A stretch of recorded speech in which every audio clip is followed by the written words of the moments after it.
The best book to read is the Bible. The best book to read is the Bible. If you read it every day, it will help you all the way. Oh, the best book to read is the Bible. Dear brothers and sisters in the Lord, ప్రభునందు ప్రియమైన సహోదరి సహోదరులారా, today's verse for our meditation is taken from the book of Exodus chapter 33 verse 14.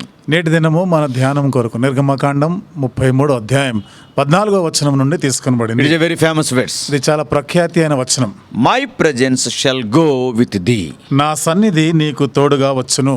The background of Exodus chapter 33 is very important. నిర్గమకాండం 33 అధ్యాయం యొక్క వెనుక చరిత్ర చాలా ప్రాముఖ్యమైనది. In the previous chapter, under the leadership of Aaron, the Israelites worshipped the golden calf. అంతకుముందు అధ్యాయంలో 32వ అధ్యాయంలో ఇశ్రాయేలీయుల ప్రజలు అహరోను యొక్క నాయకత్వంలో బంగారు దూడను పూజిస్తారు. After coming down from the mountain, ఆ కొండ మీద నుండి దిగి వచ్చిన తర్వాత by seeing all these things, we all know Moses was very angry. ఇవన్నీ చూసినప్పుడు మనం ఎరుగుదాం కదా, మోషే చాలా కోపోద్రికుడయ్యాడు. So Moses broke the tablets containing the 10 commandments. మోషే ఆజ్ఞలు గల 10 ఆజ్ఞలు గల ఆ 2 రాతి పలకలను పగలగొట్టేసినాడు. And after that, we all know, in this context of commotion, 3,000 deaths are there. దాని తర్వాత ఈ గందరగోళమైనటువంటి పరిస్థితి ఏర్పడిన ఈ సందర్భంలో 3,000 మంది చనిపోయినట్లుగా కూడా మనం ఎరుగుదాం. Again, we see Moses pleading God on behalf of the Israelites. మరలా మోషే ఇశ్రాయేలీయుల ప్రజల పక్షముగా దేవునికి బ్రతిమాలుతా ఉంటాడు. In response to the sin of God's people in chapter 32, 32వ అధ్యాయంలో దేవుని ప్రజలు పాపం చేసిన దానికి స్పందనగా, and God said in chapter 33 that, 33వ అధ్యాయంలో దేవుడు చెప్పిన మాట, I have relented from destroying these people who have disobeyed me. నాకు అవిధేయతైనటువంటి ఈ ప్రజలని నేను ఏదైతే కీడు చేస్తానన్నానో దాన్ని వెనక తీసుకుంటున్నానంట. And they worshipped the idol instead of me. వారు నాకు బదులుగా, నన్ను పూజించడానికి బదులుగా విగ్రహాలను పూజించారు. Though I won't punish them, but I will not go before them.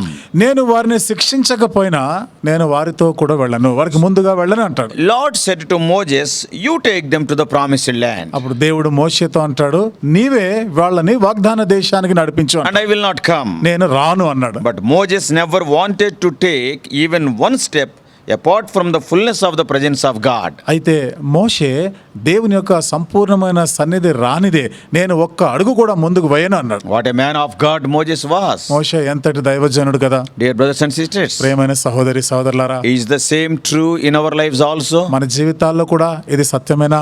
Don't move one step forward without his presence. దేవుని సన్నిధి లేనిదే ఒక్క అడుగు కూడా నువ్వు ముందుకు సాగొద్దు. In this context, let us see two important things. ఈ సందర్భంలో 2 ప్రాముఖ్యమైన సంగతులను మనం చూస్తాం. They are very important. ఇవి చాలా ప్రాముఖ్యమైనవి. Number 1, మొదటిది, sin breaks fellowship with God.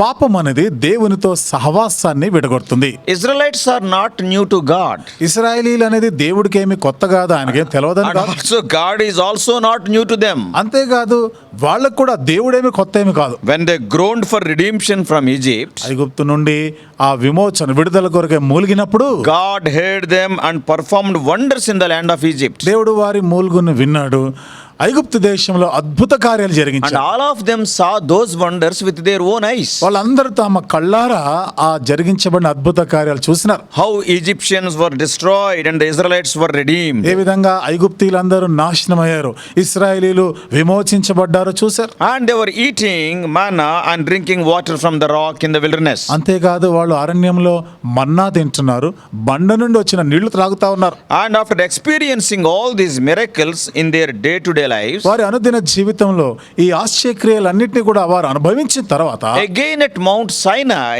they sinned terribly. మరలా సినాయి పర్వతం దగ్గరకు వచ్చినప్పుడు ఎంత భయంకరంగా పాపం చేసినారు. When Moses was with the Lord upon Mount Sinai, మోషే ఆ సినాయి పర్వతం పైన దేవుని సన్నిధిలో గడుపుతున్నప్పుడు people made and worshipped this golden calf. ప్రజలు ఈ బంగారంతో దూడను చేసి దాన్ని పూజిస్తున్నారు. The consequences of sin are very terrible. పాపం యొక్క పరిణామాలు అనేవి చాలా భయంకరమైనవిగా ఉంటాయి. Firstly, మొదటిదిగా God threatened to destroy the people. దేవుడు ప్రజలని నాశనం చేస్తానని చెప్పాడు. The Lord relented. He went back after Moses interceding. మరి మోషే అక్కడ విజ్ఞాపన చేసిన తర్వాత మరలా దేవుడు వెనక్కి తగ్గినాడు. Secondly, రెండవదిగా when Moses saw the scene, he threw the tablets of the law and broke them into pieces. మోషే ఆ దృశ్యాన్ని చూసినప్పుడు శాసనములు గలటువంటి ఆ పలకల్ని పగలగొట్టేసినాడు. And thirdly, మూడవది Moses took that calf, మోషే ఆ దూడను తీసుకొని he burnt it, దాన్ని కాల్చి he వేసినాడు, grounded it to powder, దాన్ని పొడి చేసినాడు, and it scattered and mixed it with water, ఆ పొడిని ఆ బూడిదని నీళ్లలో కలిపినాడు, and made the Israelites to drink that. ఇశ్రాయేలీయులందరినీ కూడా దాన్ని తాగమని చెప్పినాడు. And fourthly, నాలుగవది based on the call given by Moses, మోషే ద్వారా ఇవ్వబడిన పిలుపుని బట్టి Levites responded against their own brethren and 3,000 died. లేవీయులు వారి యొక్క సహోదరులకి They killed nearly 3,000 people. 3,000 మందిని చంపేసినారు. They came away from their brethren. వారి సహోదరుల నుండి వాళ్ళు వేరైనారు. They wanted to stand on the side of God and Moses. దేవుని పక్షంగా మోషే పక్షంగానే ఉండాలని తీర్మానం And చేసుకున్నారు. the fifth consequence was, ఐదవ పరిణామం, it is the most terrible, that is, God is saying, I will not come with you. మరింత భయంకరమైన సంగతి. దేవుడు చెప్తున్నాడు, నేను మీతో రాను. See, what are the consequences of sin? You are able to see how terrible are they. చూసారండి, పాపం వలన వచ్చే పరిణామాలు ఎంత భయంకరమైనవి చూస్తున్నారు. See now what has happened. ఇప్పుడు ఏం జరిగింది? The absence of God's presence is best symbolized by the tent of meeting, that is 33:7. 33వ అధ్యాయం 7వ వచనం మనం చదివితే ఇక్కడ దేవుడు లేడు, దేవుని సన్నిధి లేదు, అక్కడ పాలెం వెలుపల వేయమని చెప్పాడు. అక్కడ కలుసుకున్నాడు. And there Moses started meeting God. అక్కడ మోషే దేవుని కలుసుకుంటా ఉన్నాడు. God never wanted to be in the midst of the Israelites. ఇంకా దేవుడు ఇశ్రాయేలు ప్రజల మధ్యలో ఉండడానికి ఇష్టపడలే. And take away the tent from among them. వారి మధ్యలో నుండి ఆ గుడారమును Put it తీసివేయమన్నాడు. away in the camp. వెలుపల పాలెం వెలుపల And you వేసి come over there, I will speak to you. అక్కడికి రా, అక్కడ నేను నీతో Now to మాట్లాడుతాను. meet God, one has to go outside the camp. ఇప్పుడు దేవుని కలుసుకోవాలంటే ఒక వ్యక్తి పాలెం నుండి బయటికి వెళ్ళాలి. What does it mean? దాని అర్థం ఏమిటి? The fellowship is broken. సహవాసం తెగిపోయింది. Do you know what all these are teaching unto us? ఇవన్నీ కూడా మనకి ఏం బోధిస్తున్నాయో తెలుసా? Sin breaks the fellowship with God. పాపము దేవునితో ఉన్న సహవాసాన్ని తెంచివేస్తుంది. This is true for a believer and it is true for a church also. ఇది ఒక విశ్వాసికిని సంఘానికి కూడా ఇది వాస్తవమైనది. Individually it is true for a believer and corporately for the church. వ్యక్తిగతంగా ఇది విశ్వాస విషయంలో వాస్తవమే, సమిష్టిగా సంఘానికి కూడా ఇది So వాస్తవమైనది. never wink at sin, never neglect sin. కాబట్టి పాపమును ఎప్పుడు కూడా చూసి చూడనట్టు పోవద్దు, నిర్లక్ష్యం చేయొద్దు దాన్ని. Sin is a serious matter. పాపము అనేది చాలా తీవ్రమైనటువంటి సంగతి. And the second lesson what we learned from this context, ఈ సందర్భంలో నుండి మనం నేర్చుకున్న రెండవ పాఠం, the presence of God in spite of their sin. వాళ్ళు పాపం చేసినప్పటికీ కూడా దేవుని సన్నిధి గురించినది. Israel sinned and the fellowship with God was broken. ఇశ్రాయేలీయులు పాపం చేసినారు, దేవునితో వారికి ఉన్న సహవాసం తెగిపోయింది. Yet God said in this verse for our meditation today that he will go with them. అయినను దేవుడు చెప్తున్న మాట నేటి దిన మన ధ్యానం కొరకని ఈ వచనంలో, నా సన్నిధి మీకు తోడుగా వచ్చును. How is it possible? ఇది ఎట్లా సాధ్యం? On what basis God changed his mind? దేనిని బట్టి దేవుడు తన మనసు మార్చుకున్నాడు? ఇక్కడ We read in chapter 34 of Exodus, నిర్గమకాండము 34వ అధ్యాయంలో మనం చదువుతాం. in verses 6 and 7. 6-7 వచనాల్లో, ఆ. అతని ఎదుట యెహోవా అతని దాటి వెళ్ళుచు, యెహోవా కనికరము, దయ, దీర్ఘశాంతము, విస్తారమైన కృపా సత్యములు గల దేవుడైన యెహోవా, ఆయన 1,000 మందికి కృప చూపుచు దోషమును అపరాధమును పాపమును క్షమించును గాని ఆయన ఏమాత్రమును దోషులను నిర్దోషులుగా ఎంచక 3-4 తరముల వరకు తండ్రుల దోషమును కుమారుల మీదికిని కుమారుల మీదికిని రప్పించునని ప్రకటించెను. What are we reading here? ఇక్కడ ఏం చదువుతా ఉన్నాం మనము? God is compassionate and gracious. దేవుడు ఎంతో దయా కనికరం గలవాడుగా And also he is slow to anger. అంతేకాదు ఆయన దీర్ఘశాంతం గలవాడు, త్వరగా కోపపడు. And he is abounding in love and faithfulness. అంతేకాకుండా ఆయన మరి ప్రేమ చూపించేవాడుగా ఉన్నాడు. And also keeping mercy for thousands. 1000 మందికి కృప చూపేవాడు. And he will forgive wickedness. అంతేగా దుష్టత్వమును He క్షమించేవాడు. will forgive rebellion and sin. తిరుగుబాటుని పాపమును క్షమించేవాడు. So, brothers and sisters, కాబట్టి సోదరి సోదరులారా, sin breaks fellowship with God, పాపము దేవునితో ఉన్న సహవాసాన్ని తెంచివేస్తుంది. but grace restores that fellowship. అయితే కృప మరలా ఈ సహవాసాన్ని సమకూరుస్తుంది. Sin puts a barrier between God and man, పాపము దేవునికి మానవునికి మధ్య ఒక అడ్డు వేస్తుంది. but grace breaks that barrier. అయితే కృప ఈ అడ్డుని తొలగిస్తుంది. Sin makes man unclean, పాపము unfit, పాపము మానవుని అపవిత్రుడుగా చేస్తుంది. and he cannot stand in the presence of God. దేవుని సన్నిధిలో ఇక నిలవలేడు. But grace cleanses and enables man to live and walk before God. అయితే కృప ఆ వ్యక్తిని శుద్ధి చేసి కడిగి దేవుని సన్నిధిలో నిలువుటకును దేవునితో నడుచుటకు సహాయపడుతుంది. Of course, grace means Jesus have to come into the picture. అయితే కృప అనగా యేసు ప్రభు ఈ దృశ్యంలోనికి రావలసింది. Jesus Christ is full of grace and truth. యేసు క్రీస్తు ప్రభు వారు కృపా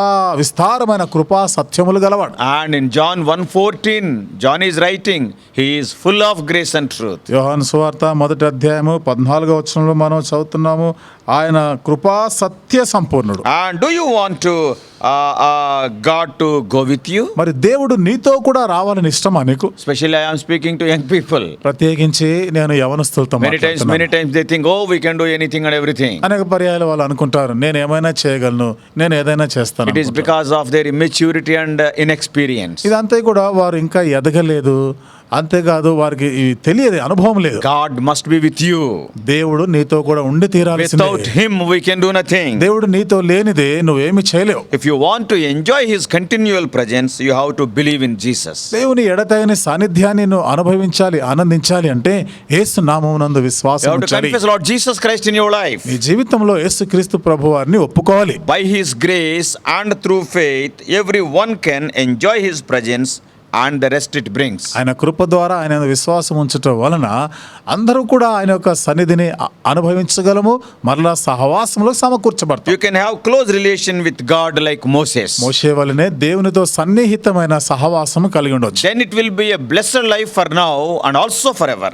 అప్పుడు ఇది ఈ లోకములోను రాబోయే లోకములోను ఎంతో ధన్యకరమైనటువంటి జీవితం. So if God is with you, what more you need? మరి దేవుడు నీతో కూడా ఉంటే అంతకన్నా ఇంకేమి కావాలి? So may God grant you the clear understanding about this promise. కాబట్టి ఈ వాగ్దానం గురించినటువంటి స్పష్టమైనటువంటి గ్రహింపు కలుగజేయనట్లుగా దేవుడు మనకు అనుగ్రహించునుగాక. May God deliver you from sin and enjoy his grace abundantly. దేవుడు నిన్ను పాపము నుండి విడిపించి విడుదల చేసి సమృద్ధిగా ఆయన కృపను అనుభవించులాగానే చేయనుగాక. May God bless you. దేవుడు నిన్ను దీవించునుగాక.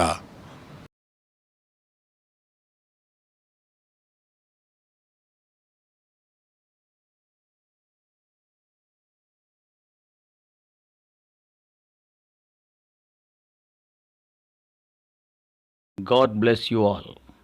Please subscribe for more spiritual messages on YouTube channel John Victor Hebron.